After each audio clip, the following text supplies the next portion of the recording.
What's up, YouTube? I'm here with Ryan Lagadon. and what you did this past weekend? I topped 8 at Ideal 808's Regionals. All right, let's get to it. I played Centur-Ions, high rarity Centur-Ions. So staple. A lot of people play 2, but 1 is fine as long as you get it out of the deck. 3 field spells, 3 ults, and the 1-ofs. Not much to say about these. Wouldn't change it. And then for the non-engine, we play Horus. But for some reason, I'm just gonna say this is engine at this point. Like, honestly, this is like the best way to play Centurions. I like this better. It just works. It works. For the non-engine, we have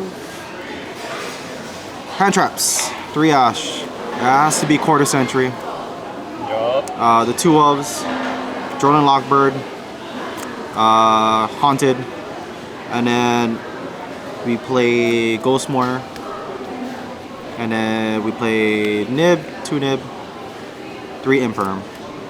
I like this ratio. It worked out a lot this past weekend. Seen Nib, Imperm in a lot of my matches, or Mourner, Imperm. Ash came up, obviously, but Droll, I'm like kind of iffy on about it, but it got the job done. You didn't miss Vader? Honestly, I didn't miss Valor.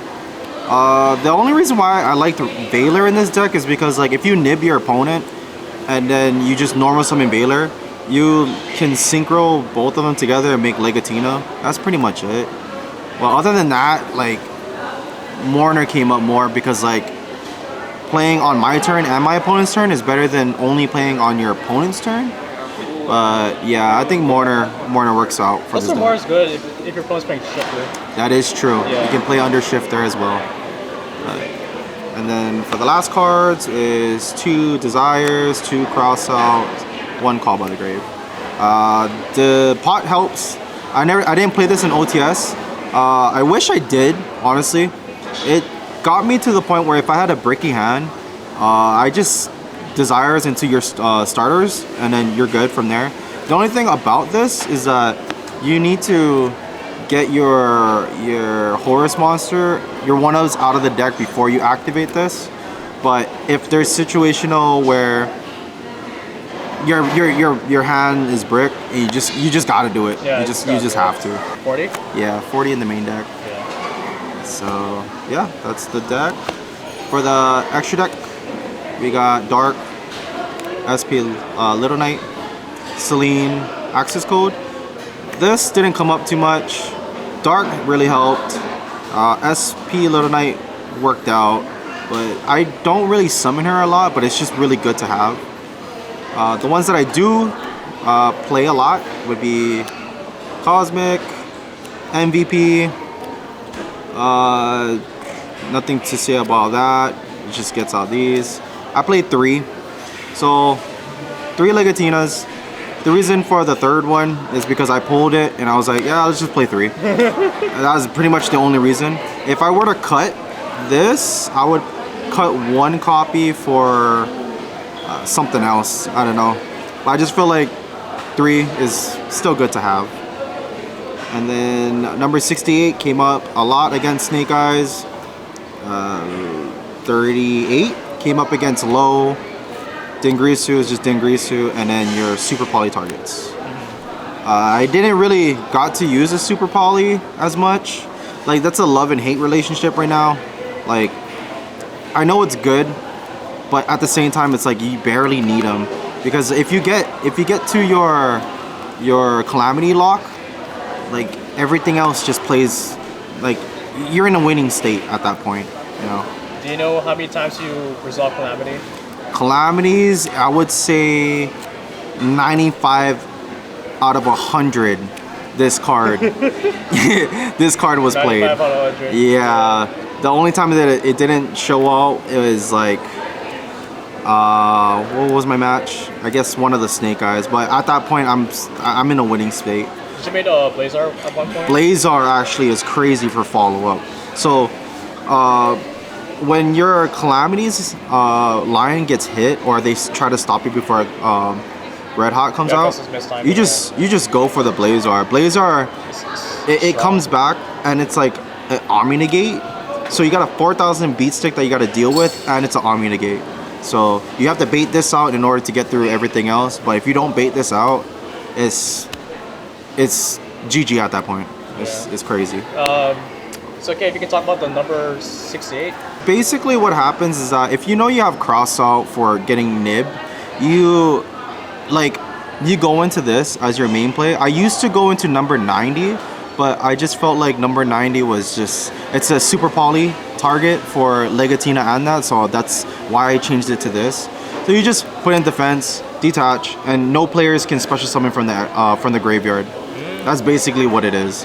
And it's a 27 defense, 21 attack. But if you have monsters in your graveyard, which you're guaranteed gonna have, it gains attack. Yeah. And this came out this was brought up 3 times out of my matches from playing Snake Eye. Will I play it in the future? Yes, definitely, 100%. Number 38, I would definitely play in your side deck because the ritual deck. I don't know. Yeah, that deck. You just shut them out, and then you just negate, take their spell card and attach it to it, and then if I was to play Zeus, this would be like, I want to say like 6 attachments underneath it, so it'd be like a 7 Zeus pass. It's crazy. I did it once against Jace. Shout out to Jace. That's it for the extra deck. Will I change anything? Yeah, I'll probably cut a Legatina for something else, but who knows.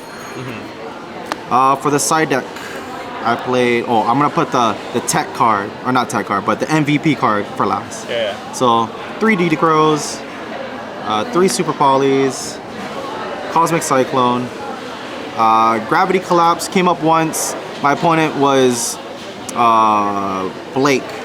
Oh no, it was Calvin. Calvin, the winner of our regionals. Shout out to him. I played this against him, and he was like, "You're a mean person, basically." Evenly matched because of flu players. And then the MVP for my side deck is Ghost Ogre. 1000%. Ghost Ogre came up so many times. It's not even funny. Like, especially when you go up against Snake Eye and you just, when they activate Ash and then you go Ghost Ogre on turn 1, it's like hard for them to like get another body on the field without losing resources.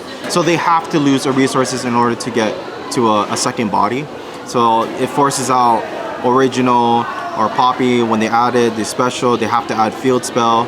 And then, or even with the Field Spell, if they activate Field Spell, if you're going up against pure Snake Eye and they activate Field Spell, the best point is to hit the Field Spell, because the Field Spell for the pure version is like really important to them.